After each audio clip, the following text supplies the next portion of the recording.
that typically I'm not going to change my mind because I tend to think about these things pretty deeply before I put them out there, but I will at least hear you out. All right, cool. That's all we have for today, so I will see you all next time.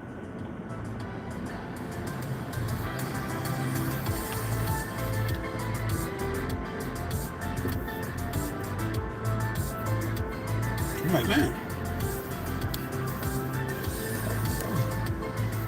And then the wall. That's a Gatorade.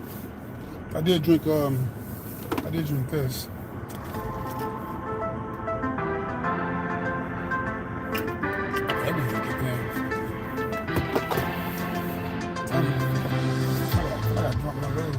Welcome to the Elephants podcast, where we talk about all things LSAT, law school admissions, and otherwise. I'm Ben Parker, and I do LSAT prep and law school admissions full time. If you want to check out all the free ways you can learn LSAT from me, or learn more about my paid offerings, you can go to the link tree in the show notes. Today is Saturday, September 14th, 2024. We are about 2 weeks into the 2024-2025 law school admission cycle, which is exciting because there are still people prepping for the LSAT. Probably you if you're listening to this, shout out to you. And it's also a time of year where people are telling me I'm a jerk for pointing out that folks are late. It's kind of one of the things that I run into as an LSAT prep person, as I talk about what's early and what's late. And you guys, you're not early if you're applying right now. Like, well, I mean, you are early if you apply now, but like if you're still prepping, it's by no means early.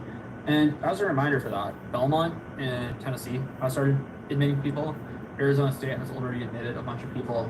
So schools are already admitting people. I'm seeing people get admitted. So yeah, if you're still working on your essays and LSAT and all that stuff, like, are you fucked? No. But let's stop pretending like December is early. Early would have been already. Now you can be on time. So let's work on time. But fucking November is early. Shut up. What are people saying that? Anyways, let's get into our agenda for today. So today we are talking that cycle update. That was quick. We already talked about it. Can you take upcoming LSAT and do great? Sure. The November LSAT registration deadline is September 26th in about 12 days. When you're listening to this, it'll come out on Monday. It'll be the following Thursday, I want to say. So if you like your practice test scores, take the test. If you don't, LSAT miracles are few and far between. You can take the test without having properly prepped, but the odds of doing well are unlikely if you have. What the fuck that is? Bio.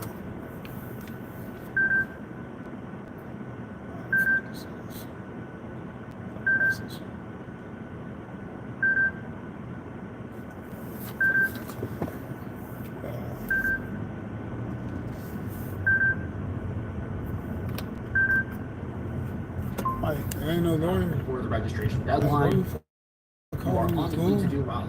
Yes, this test requires a giant amount of time, but you don't avoid that by not giving yourself the time. You just end up sending yourself to a shitty law school paying more price than you should. So if that's the route you want to take, what's that, Hitman? I think it's a terrible route, and I'm not the meanie for saying that. I'm just talking reality. So anyways, that's that. Hitman 22. You a music producer or something? First one. This one is titled "Any Advice Appreciated, Please." And they say, I graduated in May with my bachelor's with a 4.1 and moved back to my hometown 2 states away because my college town was too expensive to stay in. Okay, that's fine. Lots of people move home after graduation. Totally fine. I decided to take a gap year to give myself some time to rest. Hey, make sure you hit that like button, subscribe button also. Law school gap years are really tough because, like, you have to basically apply at the start of your gap year, which means you have to be done with your LSAT. So you can't use your gap year to prep. I guess everybody working. Gap year to prep, you have to take 2 gap years. That's why I got to get y'all to hit the subscribe button so I can start being more consistent. Well, you are late. Like, it is late, especially when you consider that prepping for the LSAT will take the average. So make sure you hit the subscribe button. Like, I got 4 people. It'll increase. I just got back on here like this year, like a couple months, about a month ago actually. Let's see what you're doing. Actually, September. I just got back on September early. Yeah. Took a break for a while. My mom passed. You also have my job's pretty taxing. Well, I mean, are you living at home? If you're I'm out of Texas. I'm near Dallas and Fort Worth, between them 2 places. This is not my most popular take that I say, but like fact, if you don't figure out the LSAT, you're not. I'm from Texas. If you quit your DA's job, you heard a big extra plug. Work at Starbucks, school by work at Starbucks. It doesn't have to be some taxing job. Drive boys. Listen to my podcast while you deliver shit. Just kidding. But also, the point is that like if you are working 9 hours a day, which is what you said, and you're doing that 5 days a week, and then you are trained for the LSAT is what's going to keep you out of law school, not lacking some legal position. So I would probably, you got to figure it out. Either you have to get up early. Appreciate it, man. I appreciate it. Like I said, once I get the numbers up a little bit, I'll start going live a little more. Just share some life experiences, man, what people may be going through, whatever. I got a pretty creative background, but did some different things in life. At lunch, or you're gonna have to leave this job. Like I just don't see the alternative. All the tutoring and prep courses I found have been ridiculously expensive. Yeah, I mean it's not always cheap, but I have free stuff. Come check out my free stuff. It should be fine. Basically, I'm just wondering if any other full-time employees have any recommendations for study schedules. Yeah, like I said, I try to be more consistent as I'm on my journey to get in law school. I studied for a couple hours earlier at the library. Now I'm going to get me. I worked out this morning, so I got to hydrate back up. So I'm going to get one of my drinks, some black coffee up here, black coffee rifle, black rifle coffee, something like that. Black rifle coffee. Go and give me sit down for a minute, hit the books again for a hot second, get a refresher drink. So finding a place to use that hour into your workday, you're not going to be very. So yeah, I'll help comment, tell you to listen, or I'll just give you the basics.